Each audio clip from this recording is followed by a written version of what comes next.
जरा जरा पाणी मिळेल का?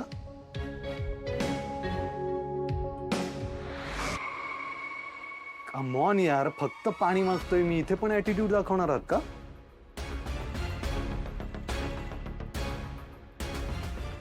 अगं घरचा जावई आहे मी, पाणी सुद्धा नाही देणार?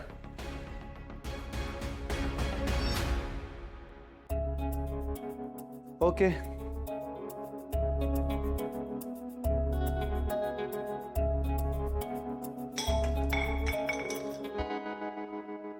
Sorry sorry. माझ्या बहिणीला फसवून तिच्याशी लग्न केलंस याबद्दल खूप अभिमान वाटतोय का रे तुला? काय केलंस नक्की मला माहित नाही, पण तुझ्या कारस्थानांना, तुझ्या खोटेपणाला ती बळी पडली हे मात्र नक्की.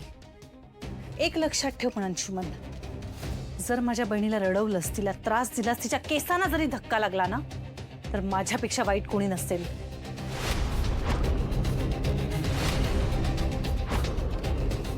चिडचिड करतीयस, हरलीयस तू वहिनी. न्यायासाठी लढणं हॉबी आहे ना तुझी, म्हणून श्वेता चिंगीसाठी लढलीस. पण काय उपयोग झाला? मी डायरेक्ट तुझ्या बहिणीशी लग्न केलं. फसवून जे काय येते, लग्न तर केलं, आणि तू मला नीट वागायला सांगतेस. नीट आता तू वाग, कारण मला जर तुझा राग आला तर तो तुझ्या बहिणीवर पण निघू शकतो. काय धमकी देतोयस? मी तुझ्या 4 पावलं पुढे असतो हे तू नेहमी विसरतेस आणि मग तोंडावर पडते. आता ना आपण एक काम करू, हा गेम थोडासा चेंज करूया. कसला गेम? म्हणजे मी तुझ्या बहिणीशी लग्न करणार आहे हे तुला माहिती नव्हतं ना, म्हणून तू मला थांबवण्यासाठी काहीच करू शकली नाहीस.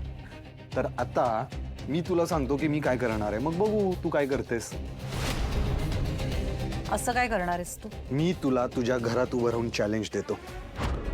पुढच्या 6 महिन्यात याच घरी तुला परत पाठवेन, कारण मी असं काहीतरी करणार आहे ज्यामुळे दादा तुला डिवोर्स देईल.